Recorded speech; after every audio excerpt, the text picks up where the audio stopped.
Ya, baik. Assalamualaikum warahmatullahi wabarakatuh. Selamat sore dan salam sejahtera untuk kita semua. Om Swastiastu, Namo Buddhaya, salam kebajikan. Baik, perkuliahan kali ini kita metode asinkron ya. Jadi saya akan menyampaikan rekamannya ya. Jadi ini tentang prinsip desain formulir K-medis dan keperawatan. Jadi ini contoh salah satu dari formulir-formulir manual gitu ya. Jadi ada yang di klinik, di puskesmas, KTP begitu, dan di rumah sakit. Nah, ini contoh dari formulir K-medis elektronik. Nah, tapi ini ambil dari internet saja. Nah, ini apa namanya resume yang siap cetak ya. Ya, jadi saya ulangi lagi bahwa di sebelumnya sudah pernah saya sampaikan bahwa formulir ini adalah suatu bentuk lembaran catatan dengan kolom-kolom di dalamnya yang harus diisi dengan angka-angka maupun jawaban atau keterangan-keterangan yang sesuai dengan pertanyaan atau instruksi yang ada. Nah, tujuannya untuk apa? Yang pertama, mengurangi kesibukan mengutip atau menyalin keterangan yang sama dan berulang-ulang untuk keseragaman atau pembakuan kerja, mempermudah dalam pengklasifikasian data, mempermudah proses kerja, alat perencanaan, dan pengawasan, serta untuk evaluasi. Ya, untuk pedoman pembuatannya di formulir itu, jadi harus diperhatikan dulu pertama ini dipakai untuk apa gitu. Jadi nanti apakah harus diketahui dulu tugas pokok dari administrasi, mengetahui pekerjaan dan keterangan yang dibutuhkan, mengetahui tentang proses kerja secara menyeluruh sehingga dapat dibuat pengklasifikasian kerja, lalu mengetahui oleh siapa, unit mana, dan kapan pekerjaan itu harus dilakukan. Jadi juga mengetahui bagaimana frekuensi pekerjaan tersebut dilakukan dan bagaimana hubungan kerja antar unit. Gitu ya. Ini nanti terkait dengan jam kerja rata-rata, nilai produktivitas pegawai, lalu arah dan arus formulir, jumlah kolom dan pertanyaannya, serta instruksi maupun tembusan yang harus dibuat. Kalau di dalam hal teknis, kertas itu harus kuat, huruf cetak, lembaran luas, ini menunjukkan gambaran sistematik. Jadi ukuran itu disesuaikan berdasarkan nomor atau kode tertentu dan disesuaikan dengan lembar dan pembuatnya. Nah, ada satu prinsip dari pengendalian formulir itu bahwa pengendalian form itu merupakan kegiatan teratur dan terus-menerus. Jadi dia digunakan untuk mencegah, jangan sampai ada form yang tidak digunakan. Nah, jadi misalnya dibuat sudah didesain, ada kolom-kolomnya tidak pernah diisi. Nah, ini berarti harus dievaluasi. Lalu mencegah jangan sampai ada form yang dirubah tanpa persetujuan sebelumnya. Juga mencegah jangan sampai ada form yang beredar tanpa persetujuan yang berwenang. Lalu juga pekerjaan rutin tidak dirubah tanpa rencana sehingga form tidak dirubah secara mendadak. Nah, pembuatan formulirnya, proses pembuatan formulirnya ini dapat dilakukan ya sebaiknya forum group discussion gitu. Jadi ketemu bareng, bahas bareng di dalam satu meja gitu. Jadi pembuat formulir ini diskusi intens gitu dengan yang meminta formulir, lalu mencari menggali informasi dari pihak terkait dengan form yang akan dirancang. Jangan sampai nanti berubah-ubah, ini alurnya bagaimana, siapa saja yang menggunakan, gitu ya, kotak-kotaknya apa saja, dan jangan lupa referensi. Jadi diupayakan ada satu referensi. Ya, pembuat formulir ini membuat konsep dan didiskusikan kembali serta nanti mengadakan penyempurnaan. Ya, lalu aturan atau prinsip di dalam perancangan formulir ini perlu diperhatikan tentang aturan dasarnya. Jadi dirancang untuk pengguna mencapai tujuan secara efektif, lalu form itu harus sesederhana mungkin, dan terminologi untuk semua elemen data, definisi, dan label itu harus baku. Ya, lalu juga ada petunjuk atau pengumpulan data serta konsistensi interpretasi data apabila dibutuhkan. Yang paling penting di sini bahwa item data itu diurutkan secara logis mengacu pada dokumen atau urutan pengumpulan data. Juga nanti presentasi informasi juga harus menarik perhatian. Jadi formnya bagus, menarik, gitu. Dan itu nanti seharusnya menggunakan psikologi warna lah. Ya, agar form itu dapat mengurangi beban kerja dan tidak menambah keruwetan kerja, maka itu harus mudah digunakan, membantu pengumpulan data yang dibutuhkan, dan juga terbatas dari item data yang tidak penting. Sehingga nanti yang keempat ini menyajikan data yang mudah dipahami dan mudah untuk ditindaklanjuti. Jadi ya harus mudah, kalau susah ya nanti mengerjakannya agak susah juga. Mesti banyak penolakan juga. Ya, jadi ini prinsip umum desain formulir dari AHIMA tahun 2002. Jadi form itu harus mudah diisi atau dilengkapi. Lalu tercantum instruksi pengisian dan penggunaan formulir tersebut. Lalu harus terdapat heading yang mencakup judul dan tujuan yang jelas. Nama dan alamat sarana pelayanan kesehatan itu juga harus tercantum di setiap halaman formulir. Tuh. Jadi mesti ada ya, mesti ada nama alamat. Misalnya puskesmas di Jakarta, alamat di mana, itu masih ada. Tujuannya untuk apa sih nama dan alamat ya? Kalau nanti tercecer, oh ini formnya dari puskesmas di Jakarta tadi. Jadi itu gunanya nama dan alamat harian kesnya itu harus tercantum. Ya, nama, nomor medis, dan informasi lain tentang pasien harus tercantum di setiap halaman. Bisa saja menggunakan barcode, bisa saja menggunakan QR code atau tanda unik lainnya. Yang jelas mudah untuk ditemukan, lalu mudah juga untuk mengidentifikasi. Ya, barcode atau QR code itu mencakup indeks formulir. Ya. Lalu nomor dan tanggal revisi formulir juga dicantumkan, lalu juga mengurangi penggunaan formulir yang tidak terpakai. Jadi audit ya. Jadi diupayakan ya, dan mungkin seharusnya ya pengurangan penggunaan formulir yang memang tidak dipakai. Jadi misalnya operasi itu kan jarang-jarang, misalnya ya formnya nggak usah banyak-banyak. Lalu kalau itu layanannya nggak ada ya jangan usah dibuatin formulir. Berikutnya layout formulir secara fisik juga harus logis. Data pribadi, alamat, dan informasi lain yang terkait ini juga dikelompokkan.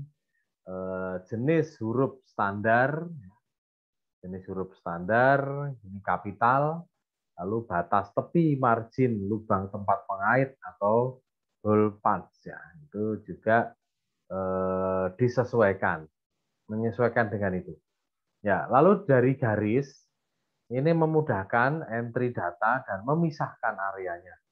Jadi kalau ada garis-garis itu ya, memudahkan entry-nya karena sudah ada pembatasnya. Kalau shading ini memisahkan dan penekanan pada area-area. Jadi warna-warna ada shading yang biru, merah itu ada di mana dia, letaknya di mana, diisi seperti apa, siapa yang menggunakan. Lalu checkbox ini menyediakan ruang pengumpulan data. Jadi ada checkbox-nya. Nah, menurut IFRO tahun 2007 isi rekam medis atau kesehatan. Jadi rekaman informasi kesehatan pasien di sarana pelayanan kesehatan ini harus pertama lengkap dan akurat, dapat digunakan untuk kepentingan kesehatan di masa yang akan datang, memenuhi aspek hukum, medis, dan penelitian serta untuk pendidikan. Dan harusnya berisi tentang identifikasi pasien, tindakan dan pemeriksaan penunjang diagnosis, pengobatan dan perawatan, dan juga hasil-hasil pemeriksaan yang ditemukan secara akurat. Ini IFRO tahun 2007. Nah, bagaimana dengan jenis-jenis formulir di sarana pelayanan kesehatan? Yang pertama, formulir administrasi. Jadi formulir masuk rawat ini berisi kolom identifikasi dan sosial, lalu formulir persetujuan, ini pasien setuju untuk perawatan dasar, lalu formulir persetujuan pemaparan informasi kesehatan. Ini yang berhubungan dengan pihak luar. Kalau formulir klinis, ini berisi biasanya riwayat medis meliputi gejala, keluhan, penyakit sebelumnya, dan operasi, riwayat kesehatan keluarga, data sosial dan pekerjaan, pengobatan saat ini, dan perawatan. Lalu aspek fisiknya, umum, ya, pengecekan sistem-sistem, tanda-tanda vital, suhu nadi, pernapasan, tensi, begitu. Ya, diagnosa sementara juga. Ya, dan juga instruksi dokter atau rencana perawatan. Ada juga nanti terkait dengan catatan perkembangan, hasil patologi anatomi, radiologi, dan periksa lain, lalu juga catatan perawat dan grafiknya, itu nadi tensi tadi, tindakan operasi dan anestesi, ringkasan pulang, lalu juga catatan khusus ini meliputi kebidanan, kehamilan, persalinan, lalu juga untuk anak-anak, ya, lalu fisioterapi, terapi bicara, pengobatan gigi, dan yang lainnya. Ya, untuk formulir rawat jalan, isinya memuat riwayat pasien, terus pemeriksaan yang ditemukan saat pertama kali datang. Ya, nanti ada Permenkesnya juga, ya, di Permenkes. Lalu laboratorium, radiologi, hasil pemeriksaan lain, formulir khusus rawat jalan, formulir khusus grafik perkembangan, rencana perawatan di rumah juga. Nah, ini kalau tadi berdasarkan IFRO tahun 2007. Nah, bagaimana dengan Permenkes 269? Walaupun sebentar lagi akan direvisi.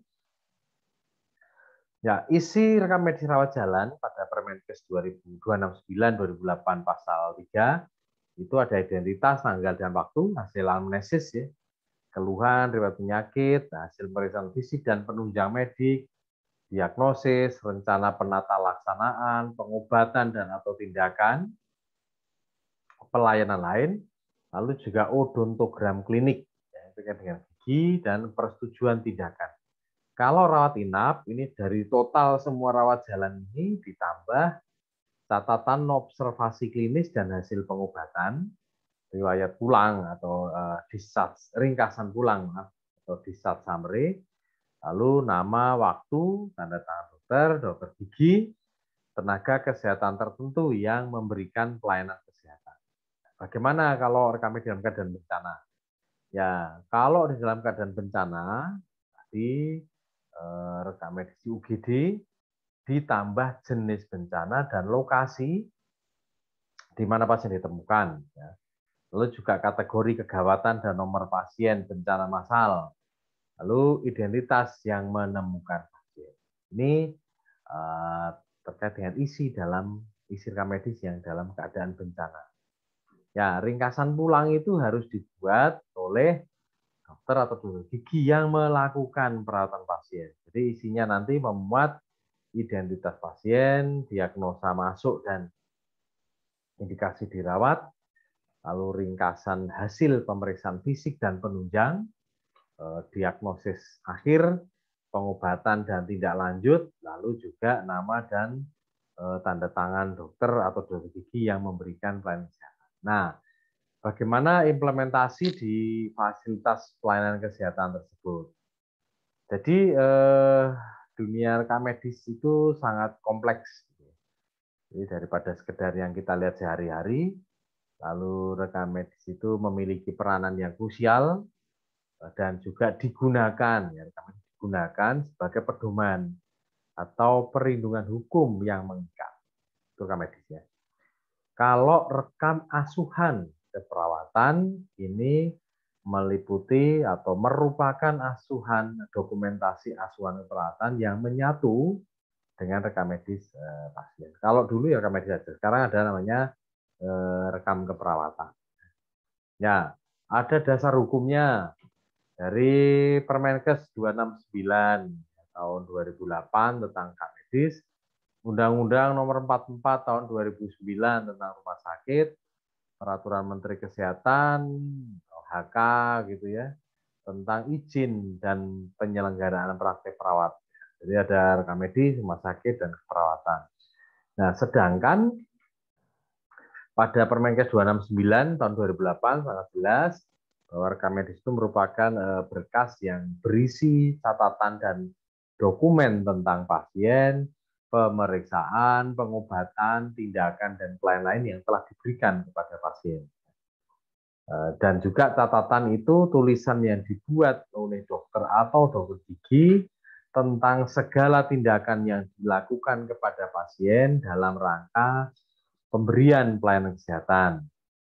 Lalu dokumen itu catatan dokter, dokter gigi, tenaga kesehatan tertentu, laporan hasil pemeriksaan penunjang, catatan observasi dan pengobatan harian, dan semua rekaman, gitu ya. Baik dia radiologi, pencitraan atau imaging. Nah, jadi pendokumentasian dari rekam medis ini jadi bukti tertulis. Ya, ada interaksi di antara para profesional kesehatan, pemeriksaan penunjang, lalu hasil pemeriksaan respon klien ya, terhadap pemeriksaan diagnostik. Ya ini saya kira kalau manfaat ini sudah pada tahu semua. Yang jenis dan isi rekam medis itu tadi sedikit sudah saya sampaikan bahwa salah satunya rekam medis itu harus dibuat secara tertulis, lengkap, dan jelas atau secara elektronik. Rekam medis dengan teknologi informasi elektronik itu nanti akan diatur dengan peraturan tersendiri ya. Sampai sekarang belum ada sebenarnya. Ya, nanti ditunggu saja Permenkes yang baru.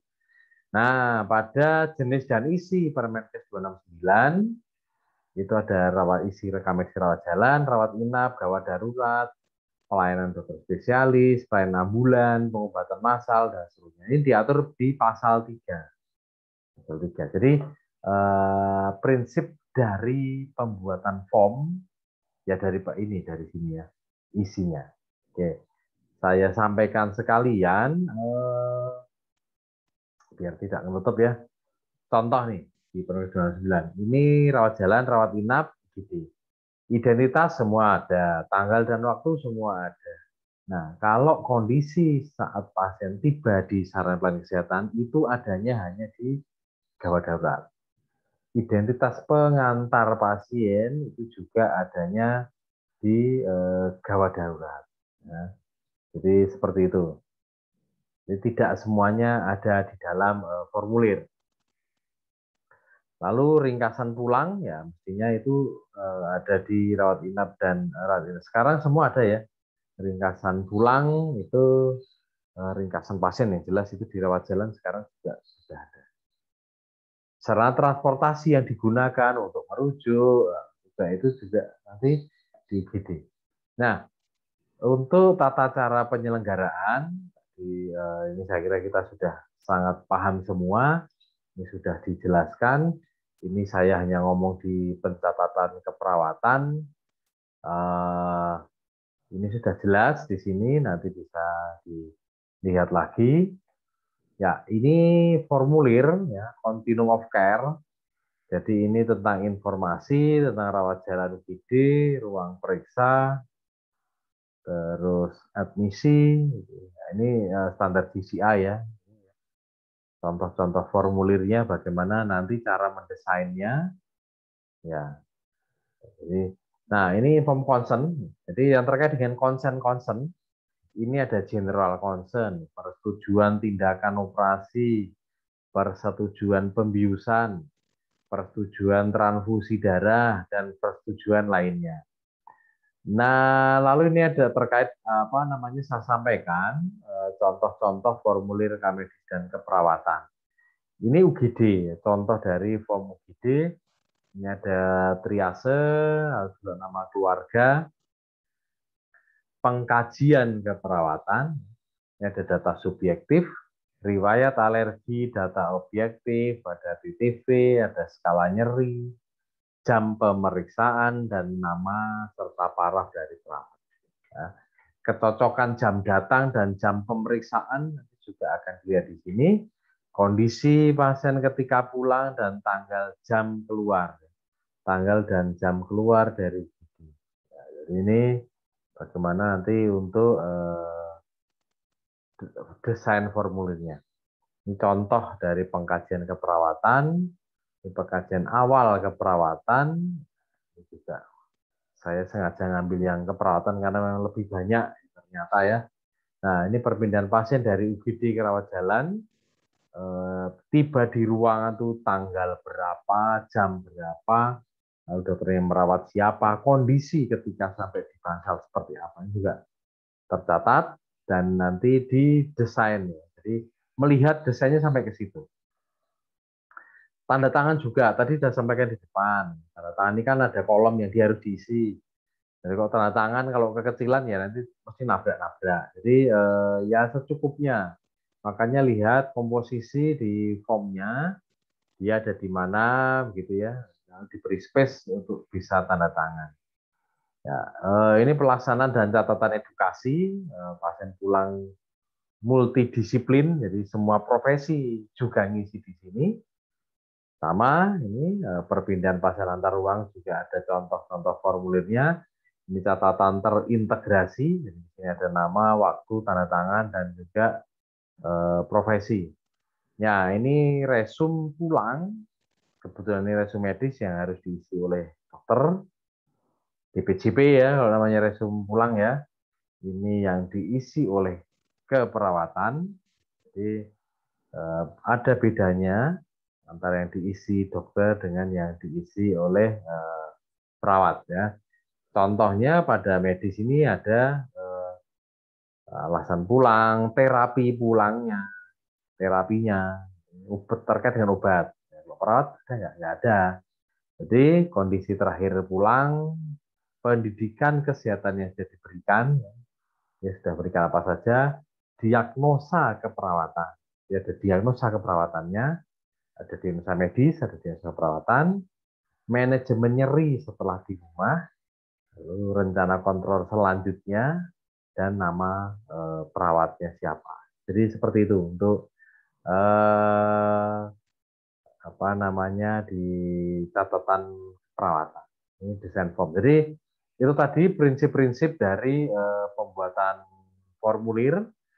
Silakan nanti kalau kurang jelas bisa langsung tanya ke saya saja. Jadi mudah-mudahan apa yang saya sampaikan dapat bermanfaat bagi Anda semuanya. Langsung saja saya akhiri. Assalamualaikum warahmatullahi wabarakatuh dan selamat sore semuanya.